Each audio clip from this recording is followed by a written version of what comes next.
कोई भी इस सिफत के अंदर आपका मुकाबला नहीं कर सकता। यकीन जानिए ज़ान ग्रामी, मैंने कहा फजीलत तो वही है जिसकी गवाही दुश्मन देते। ईसाई मुअर्रिख है जॉर्ज जुर्दाक, जिसने किताब लिखी है सौतुल अदालतिल इंसानिया, उसने अदालत अमीरुल मोमिनीन का इस शान से कसीदा पढ़ा कि उसने सारी किताब लिखने के बाद कलम तोड़ दिया एक जुमला कह के।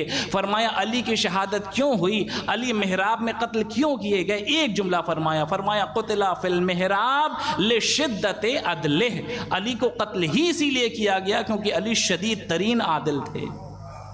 अली अदालत में बहुत शदीद थे, अदालत में अली का कोई सानी नहीं था, अली अपने और गैर में कोई फ़र्क नहीं करते थे। चाहने वाला आया और आके कहता है या अली गलती की है, चोरी की है, सज़ा दे दीजिए। अली का शिया है, जहन में रखिएगा, क्या ऐलान कर रहा है, क्या इकरार कर रहा है, चोरी की है, सज़ा दीजिए, हद जारी कीजिए।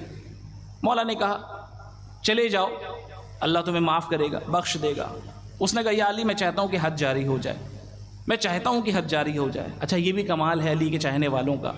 अब मैं कोई यहाँ से गलत मैसेज नहीं देना चाहता, लेकिन मैं आपके सामने रवायत के साए में बात करूँगा। अब आप ये कहिए साहब अली का शिया और चोरी कर रहा है, गुनाह हो सकता है इंसान से, इसमें कोई शक नहीं। इंसान गलतियों का मुजस्समा है, गलती कर सकता है, गुनाह कर सकता है। अब फिर भी मैं कहूँगा कि कोई गुनाह का सर्टिफिकेट नहीं बांट रहा आपके सामने, लेकिन मैं बयान करना चाहता हूँ अली का शिया गुनाह कर सकता है, लेकिन याद रखिएगा जब इस दुनिया से उठेगा पाक साफ होके उठेगा। बगैर दलील के नहीं बात करूँगा, सलवात भेजिए, दलील पेश कर रहा हूँ आपके सामने। नहीं, अगर ऐसी सलवात भेजिएगा पहली मजलिस में तो फिर खमसा कैसे चलेगा। एक जीती जागती दुरूद भेजें मिलजुल के मोहम्मद व आले मोहम्मद।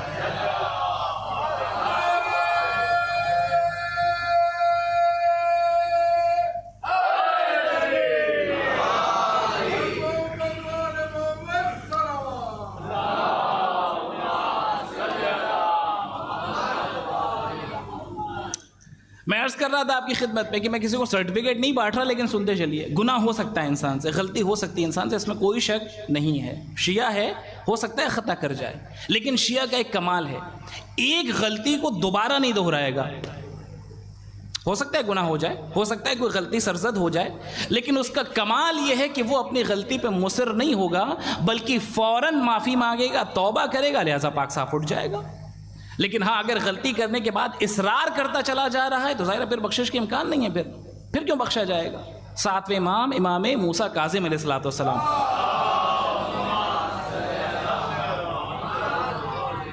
जो मैंने कहा है दलील चाहिए ना, कैसे पाक साफ उठेगा। सुनिए इमाम से, सुनिए रवायत। किसी ने पूछा इमाम से कि मौला आपका शिया भी गुनाह कर सकता है? जुमला सुनिए, इमाम ने फरमाया बिल्कुल कर सकता है, बिल्कुल कर सकता है। कि मौला अगर गुनाह कर लेगा फिर तो उसे जहन्नम में जाना पड़ेगा। मौला ने फरमाया जब इस दुनिया से उठेगा पाक साफ उठेगा, दुनिया से गुनाह के आलम में नहीं उठेगा। मौला कैसे फर्जंद रसूल बताएं? मौला ने फरमाया कि दुनिया में ही कुछ चीज़ें ऐसी होंगी, कुछ इम्तिहानात, आजमाइशें ऐसी होंगी जो उसके गुनाह का कफ़ारा बन जाएंगे, और जब उठेगा तब पाको पाकीज़ा उठेगा। का मौला बिलफ़र्ज़, रावी भी बड़ा अजीब है, रवायत पे गौर कीजिए। मौला ने फरमाया कि बिलफ़र्ज़ अगर उसके पास औलाद होगी तो अल्लाह उसको नालायक औलाद दे देगा, नासाले औलाद दे देगा, और ऐसी नालायक औलाद होगी जिसकी वजह से उसे अज़ियतें होंगी, परेशानी होंगी, और उस मुसीबत पर वो साबिर और शाकिर रहेगा। अल्लाह इस चीज़ को उसके गुनाह का कफ़ारा करार देगा और दुनिया से उठेगा तो पाक साफ उठेगा। रावी ने कहा मौला अगर उसके पास औलाद ही ना हो, बहुत चालाक है रावी, लावलद हो, फिर फरमाया ज़ौजा तो होगी, ज़ौजा तो होगी। अल्लाह उसको ऐसी ज़ौजा दे देगा जो गोया उसकी ज़िंदगी के अंदर इतना जहर घोलेगी कि ज़िंदगी जीना दूभर हो जाएगा। अच्छा मुस्कुराइएगा नहीं, मामला दो तरफ़ा है, मामला दो तरफ़ा है। यानी हो सकता है कोई औरत हो और उसको ऐसा शौहर मिल जाए जो उसकी ज़िंदगी को सत्यानाश कर दे आपकी ज़बान में। मैंने अपने इंस्टाग्राम पेज पे एक वीडियोस मेरी आती रहती हैं, कहीं ना कहीं शायद आपकी निगाहों से गुजरी हो, मैंने उस पर क्लिप बनाई और उसमें रवायत थी पैगम्बर अकरम की कि ख़वातीन के जहन्नम में जाने की जो वजूहात हैं उनमें से एक वजह है शौहर की नाकदरी। अगर शौहर की नाकदरी करेंगी तो जहन्नम में जाएंगी, अजाब होगा। तो उस पर मर्द हजरात तो बहुत खुश हो गए, लेकिन जो ख़वातीन का रिएक्शन था वो बड़ा ख़तरनाक था। वो इतने दुरूद व सलाम हम पे पढ़े हैं, जबकि हमने क्लिप्स में साफ तौर से कहा है कि मामला दो तरफ़ा है। दोनों तरफ से, अगर इन्होंने उनकी नाकदरी की, उन्होंने इनकी नाकदरी की, दोनों सूरत के अंदर वही अजाब होने वाला है, आप भी जहन्नम में चले जाएंगे। लिहाजा बिलफर्ज मैं कह रहा हूँ दोनों तरफ, अब चूंकि मैं आपसे मुखातब हूँ लिहाजा आपकी मिसाल दे रहा हूँ, अगर मैं वहाँ पढ़ रहा होता तो उनकी मिसाल देता जी।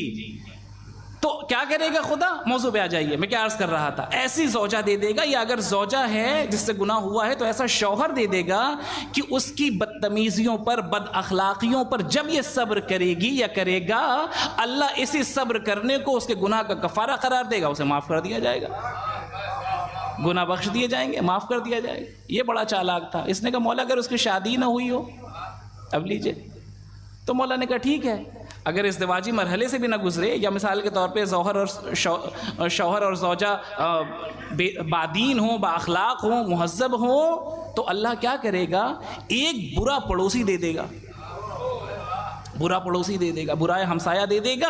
अब जब बुरा पड़ोसी मिलेगा, अच्छा ये भी बड़ी बात है, सुन लीजिए रुक के एक जुमला, किसी को अगर अच्छा पड़ोसी मिल जाए तो सजदे शुक्र करे, सजदे शुक्र का मकाम है। बुरा हमसाया, बुरा पड़ोसी आपकी ज़िंदगी पे भी वो असरात मुतरत्तिब कर सकता है जो उसके अंदर पाए जाते हैं, लिहाजा दुआ किया कीजिए अच्छा पड़ोसी मिल जाए। बहर कैफ तो का बुरा हमसाया मिल जाएगा जो उसकी ज़िंदगी के अंदर तमाम मुश्किलात ईजाद करेगा, वो उन पे साबिर रहेगा, शाकिर रहेगा, और यही उसके गुनाह का कफ़ारा हो जाएगा। आइए हदीस को समेटता चला जाऊँ। रावी बड़ा चालाक था, उसने कहा मौला अगर पड़ोसी भी बड़ा अच्छा हो फिर। अब मौला एक के बाद एक चीज़ बताते चले जा रहे हैं। अल्लाह उसको किसी मुसीबत में गिरफ्तार कर देगा, किसी मरज़ में गिरफ्तार कर देगा, वो मरज़ उसके लिए कफ़ारा बन जाएगा गुनाहों का, नालायक औलाद दे देगा। जब सारी चीज़ों पे रावी कहता चला गया मौला अगर ऐसा भी ना हो, अगर ऐसा भी ना हो, महजूज होंगे इंशाअल्लाह, खुश हो जाइएगा जुमले के ऊपर, अगर ऐसा भी ना हो, अगर ऐसा भी ना हो, मौला मुस्कुराए फरमाया यही वो मकाम होगा जहाँ हमारी शफाअत काम आएगी। फिर कहाँ काम आएगी शफाअत, मिलजुल के सलवात पढ़े मोहम्मद वाले मोहम्मद।